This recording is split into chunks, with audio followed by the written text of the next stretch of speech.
நிறைய பேர் சின்ன வயசுல வந்து மோகிலி கார்ட்டூனை வந்து நிறைய பேர் டிவில பார்க்கவும் செஞ்சிருப்பாங்க. அதே மாதிரி வனமகன் படத்தையுமே நிறைய பேர் பார்க்கவும் செஞ்சிருப்பாங்க. ரவி மோகன் நடிச்சது. அதான் நம்ம ஜெயம் ரவி நடிச்சது. உண்மையிலே நம்ம நாட்டுல வந்து இப்படி ஒரு சம்பவம் நடக்கவும் செஞ்சிருக்கு. அதுவும் பையன் இல்லைங்க, பொண்ணு. காட்டுக்குள்ள இருந்த ஒருத்தர் வந்து அத்தனை வருஷமா இருந்த ஒருத்தர் வந்து திடீர்னு வெளி கொடுத்து பார்த்தா எப்படி இருக்கும்? நம்ம ட்ரெஸ், நம்ம சாப்பிடுற சாப்பாடு எல்லாமே புதுசா தான் அவங்களுக்கு இருக்கவும் செஞ்சிருக்கும். அப்பேற்பட்ட ஒரு விஷயம் தான் நம்ம இந்தியாவில நடக்கவும் செஞ்சிருக்கு. இப்ப நான் உங்ககிட்ட சொல்றேன், இந்த நேரம் பாத்தீங்கன்னா இப்ப அவங்க வந்து உயிரோடவே இல்லை. சரி, நம்ம இந்த வீடியோக்குள்ள போகலாம். 2017 வருஷம் நம்ம உத்தரப்பிரதேசல வந்து பைரச் மாவட்டத்துல வந்து கத்ரினியா காட் வனவிலங்கு சரணாலயம் ஒண்ணு இருக்குதுங்க. இந்த சரணாலயம் பாத்தீங்கன்னா அங்க வந்து ஒரு லிங்க் ரோடு ஒண்ணு இருக்கும் செய்யுது. அந்த லிங்க் ரோடு பக்கமா வந்து பாத்தீங்கன்னா ஒரு குழந்தை வந்து அங்க வந்து நடமாடிட்டு இருந்திருக்கு. அந்த குழந்தைக்கு அந்த டைம்ல வயசு என்ன இருக்கும் அப்படின்னு பாத்தீங்கன்னா 2017 வருஷம் தானே. அப்ப வந்து ஒரு 8 இல்லைன்னா 9 அந்த ரேஞ்சில தான் வந்து அந்த பாப்பாவுக்கு வந்து வயசு இருக்கும் செஞ்சிருக்கும். அந்த பாப்பாவை பார்த்தவங்க வந்து நிறைய பேர் ஆச்சரியப்படவே செஞ்சிருக்காங்க. எதுக்காகனா அந்த பொண்ணு போட்டுக்கிற ட்ரெஸ் பாத்தீங்கன்னா நம்ம ஊர்ல அந்த வயசுல குழந்தைங்க போடுற ட்ரெஸ் மாதிரியே இல்லாம இருந்திருக்கு. ஒரு சின்ன துணி மட்டும் தான் உடம்புல ஒட்டிட்டு இருக்கவும் செஞ்சிருக்கு. இதை வந்து அவங்க நிறைய பேர் பார்க்கவும் செஞ்சிருக்காங்க. பார்த்துட்டு அந்த குழந்தையை வந்து காப்பாத்துறதுக்காக முயற்சி பண்ணவும் செஞ்சிருக்காங்க. அந்த பாப்பாவை தூக்குறதுக்காக வரும்போது அந்த பாப்பா என்ன பண்ணிருக்கானா ஒரு மாதிரி பயப்படவும் செஞ்சிருக்கு. உண்மையிலேயே பாத்தீங்கன்னா மனித நடமாட்டமே இல்லாத அந்த அடர்ந்த காட்டுல வளர்ந்ததால அவளோட பழக்க வழக்கங்கள் எல்லாமே பாத்தீங்கன்னா மனிதர்களுக்கு முற்றிலும் மாறுபட்டதா இருக்கவும் செஞ்சிருக்கு. இது வந்து அவங்களுக்கு அப்பதான் புரியவும் செஞ்சிருக்கு. குழந்தை வந்து ரொம்ப நாள் வந்து காட்டுக்குள்ளேயே வளர்ந்துச்சு போல, யாரோட குழந்தை என்னன்னு தெரியலையே அப்படின்னு அவங்களையும் நினைக்கவும் செஞ்சிருக்காங்க. அங்க உள்ள மக்களுக்குமே புரியவும் செஞ்சிருக்கு. அந்த பொண்ணு வந்து அந்த காட்டுக்குள்ளேயே ரொம்ப நாள் இருந்திருக்கும் போல அப்படின்னு சொல்லி கண்டுபிடிக்கவும் செஞ்சிருக்காங்க. நம்ம எல்லாம் வந்து மிருகங்களை பார்த்தா எப்படி நம்ம பயப்படுவோம், அதே போல இந்த பாப்பா என்னன்னா அந்த மக்களை பார்த்து ரொம்ப பயங்கரமா பயப்படவும் செஞ்சிருக்கு. அவங்க வந்து ஒரு வழியா வந்து அந்த குழந்தையை வந்து மீட்டெடுக்கவும் செஞ்சுட்டாங்க. பொண்ணு பார்த்தோம்னா நம்ம வாழ்ற வாழ்க்கையில இருந்து தள்ளி போன விஷயத்தை வந்து நம்மளால தெளிவா பார்க்க முடிஞ்சது. இந்த பாப்பா என்ன பண்ணுது அப்படின்னு பார்த்தோம்னா, இப்ப நம்ம நடக்கிறப்ப 2 கால்கள் வச்சு நடக்கிறோம். ஆனா அந்த குழந்தை என்ன பண்ணுச்சுன்னா 2 கைகள் 2 கால்கள். இந்த மிருகங்கள்லாம் நடக்கும் பாத்தீங்கன்னா கிட்டத்தட்ட அப்படிதான் வந்து நடக்கவும் செஞ்சிருக்கு. பொண்ணு என்ன பண்ணிருக்குன்னா 2 கைகளை முதல்ல ஊனிட்டு அதுக்கப்புறம் 2 கால்களை ஊனிட்டு நடக்கவும் செஞ்சிருக்கு. மிருகங்கள் கூட வாழ்ந்ததுனால அந்த பழக்கம் வந்திருக்கும் போல.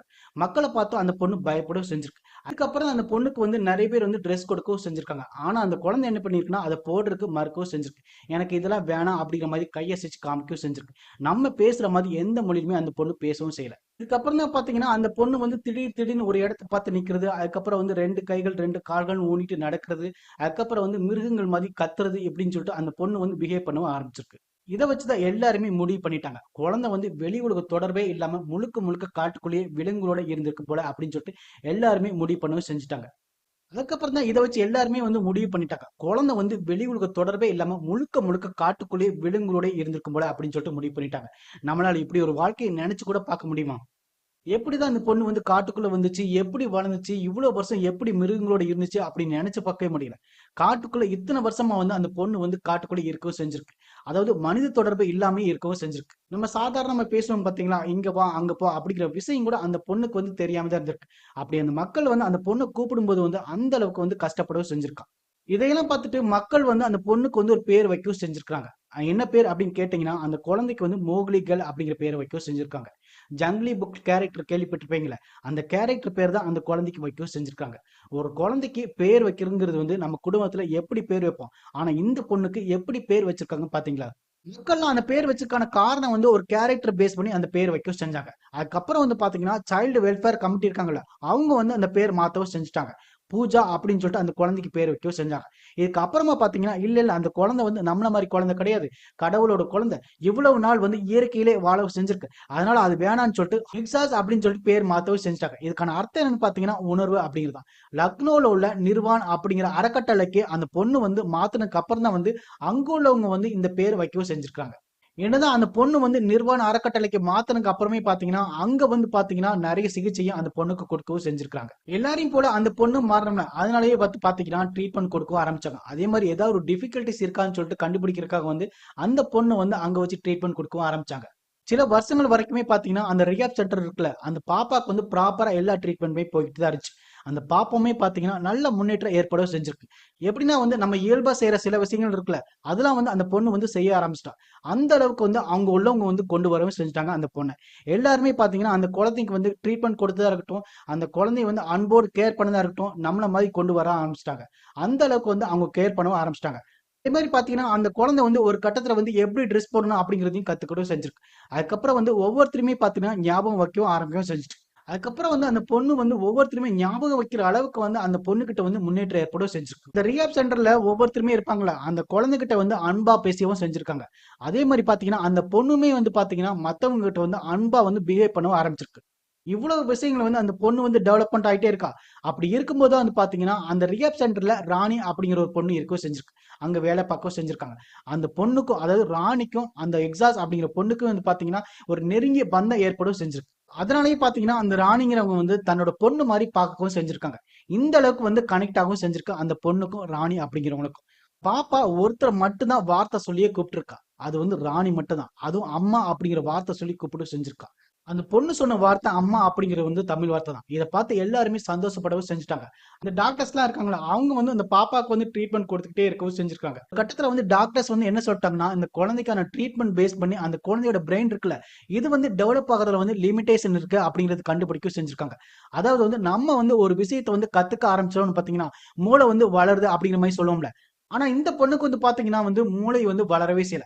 அதனால வந்து அந்த குழந்தையோட மூளை வளர்ச்சி இருக்குல்ல, அது வந்து அண்டர் டெவலப்மென்ட் ஸ்டேஜ் அப்படின்னு சொல்லிட்டு அந்த ரிப்போர்ட்ல வந்து கொடுக்கவும் செஞ்சுட்டாங்க. குழந்தை வந்து மன ரீதியா மட்டும் இல்ல, உடல் ரீதியாவுமே வந்து சில பிரச்சனைகள் வந்து ஃபேஸ் பண்றாங்க அப்படின்னு சொல்லிட்டு டாக்டர்ஸ் வந்து ரிப்போர்ட்ல தெளிவா கொடுக்கவும் செஞ்சுட்டாங்க. அதே மாரி அந்த குழந்தைக்கு வந்து பாத்தீங்கன்னா வந்து வலிப்பு வந்துகிட்டே இருக்குமா. அதனால வந்து டாக்டர்ஸ் வந்து அந்த பொண்ண வந்து ரொம்ப கேர் எடுத்து பார்க்கவும் செஞ்சிருக்காங்க. 2017 வருஷம் இந்த பொண்ண வந்து கண்டுபிடிச்சாங்களா. இப்போ வந்து 2026 வருஷம் ஆகுது. கடந்த 8ஆம் தேதி என்ன ஆச்சு அப்படின்னு பாத்தீங்கன்னா, அந்த குழந்தைக்கு வந்து உடம்பு முடியாம போயிருச்சு.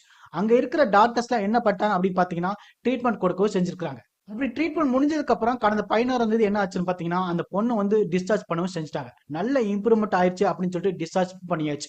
நல்ல வேளை அந்த குழந்தைய வந்து காப்பாத்திட்டாங்க அப்படின்னு சொல்லிட்டு எல்லாருமே வந்து சந்தோஷப்படவும் செஞ்சுட்டாங்க. என்னதான் வந்து அந்த டைம்ல வந்து அந்த பொண்ண காப்பாத்துனாலுமே பாத்தீங்கன்னா, திரும்ப வந்து 15ஆம் தேதி அந்த பொண்ணுக்கு வந்து உடம்பு சரியில்லாம போயிருச்சு. இந்த முறை வந்து திரும்பவும் ட்ரீட்மெண்ட் கொடுக்கவும் ஆரம்பிச்சாங்க. லக்னோ ஹாஸ்பிட்டல்ல வச்சு. 15ஆம் தேதி அந்த பொண்ண வந்து ஹாஸ்பிட்டல் அட்மிட் பண்ணாங்களா, அடுத்த நாளே பாத்தீங்கன்னா அந்த பொண்ணு வந்து உயிரும் போகவும் செஞ்சுருச்சு. இந்த பாப்பா காலமாகும்போது வயசு எவ்வளவு தெரியுமா? வெறும் 18 தான். பொண்ண பொறுத்தவரைக்கும் பாத்தீங்கன்னா, இந்தியாவோட செல்ல குழந்தை அப்படிங்கிற மாரி தான் எல்லாருமே பார்க்கவும் செஞ்சாங்க. அப்பேற்பட்ட குழந்தை வந்து உயிர் போன விஷயம் வந்து அவ்வளவு ஈஸியா எடுத்துக்க முடியாதுல்ல. போஸ்ட்மார்ட்டம் ரிப்போர்ட்டுக்காக எல்லாருமே வந்து வெயிட் பண்ண ஆரம்பிச்சாங்க. அதுக்கப்புறம் ரிப்போர்ட்ல வந்து தெளிவா சொல்லிட்டாங்க. காஸ் ஆஃப் டெத் என்னன்னு சொல்லிட்டு. அந்த குழந்தைக்கு வந்து லங் இன்ஃபெக்ஷன் இருந்திருக்காங்க. அதனால தான் வந்து உயிர் பிரிஞ்சிருச்சுன்னு சொல்லிட்டு அபிஷியலா அந்த ரிப்போர்ட்ல வந்து சொல்லவும் செஞ்சுட்டாங்க. ஹாஸ்பிட்டல்லயுமே பாத்தீங்கன்னா, டெத் ரிப்போர்ட்ட வந்து இஷ்யூ பண்ணவும் செஞ்சுட்டாங்க. போலீஸ் டிபார்ட்மெண்ட்டும் வந்து இந்த ஒரு விஷயத்த வந்து கன்ஃபார்ம் பண்ணி முடிக்கவும் செஞ்சுட்டாங்க. இந்த பாப்பா பத்தி நான் சொல்லும்போதே உங்களுக்கு வந்து ஒரு மாரி மனசு கணக்கவும் செய்யும். இப்படி ஒரு குழந்தை வந்து நம்ம நாட்டுல இருக்கவும் செஞ்சிருக்கு.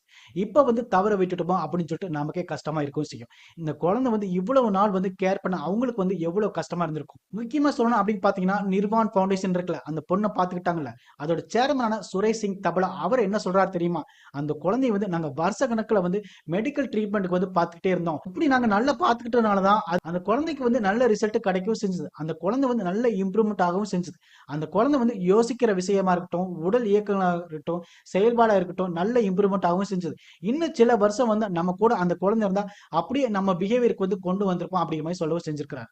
அந்த குழந்தைக்கு வந்து 18 வயசுலயே வந்து ஆயுள் முடியும்னு சொல்லிட்டு நாங்க எதிர்பார்க்கவே இல்ல அப்படின்னு சொல்லிட்டு பயங்கரமா ஃபீல் பண்ணவும் செஞ்சிருக்காரு. இன்னொரு பக்கம் ராணி என்ன சொன்னாங்க அப்படின்னு பாத்தீங்கன்னா, அவங்க வந்து எவ்வளவு எமோஷனலா இருப்பாங்கன்னு யோசிச்சு பாருங்க. ஏன்னா வந்து அந்த குழந்தை வந்து வாயை திறந்து அம்மான்னு கூப்பிட்டது அவங்கள மட்டும்தான். வேற யாருமே கிடையவும் செய்யாது. அவங்க என்ன சொல்றாங்க தெரியுமா? அந்த குழந்தைக்காக வந்து நான் வந்து கடவுள்கிட்ட வந்து தினமுமே வந்து ப்ரே பண்ணவும் செய்வேன். நம்மள மாதிரி வந்து வாழ்க்கைய வந்து அவ வாழணும் அப்படின்னு சொல்லிட்டு நான் ப்ரே பண்ணவும் செய்வேன். இந்த வயசு குழந்தைங்க வந்து என்னென்ன விஷயங்கள் பண்ணுவாங்களோ, அத வந்து அவளுமே வந்து சந்தோஷமா பண்ணணும்னு சொல்லிட்டு நான் எதிர்பார்க்கவும் செஞ்சேன். ஆனா அது நடக்கலன்னு சொல்லிட்டு அந்த அம்மாவால வந்து பேச முடியாம அந்த அளவுக்கு வந்து திக்கி திணறி பேசவும் செஞ்சிருக்காங்க. பொண்ண பொறுத்தவரைக்கும் பாத்தீங்கன்னா, காட்டுல தான் தன்னோட வாழ்க்கைய ஆரம்பிச்சு மனிதர்களோட அன்புலயும், அரவணைப்புலயும் அந்த பொண்ணோட வாழ்க்கை முடியவும் செஞ்சிருக்கு. நம்மள பொறுத்தவரைக்கும் என்ன கேட்டுக்கலாம்னா, அந்த பொண்ணோட ஆன்மா சாந்தி அடையட்டும் அப்படிங்கிற மாரி தான் நம்ம கேட்டுக்கலாம்.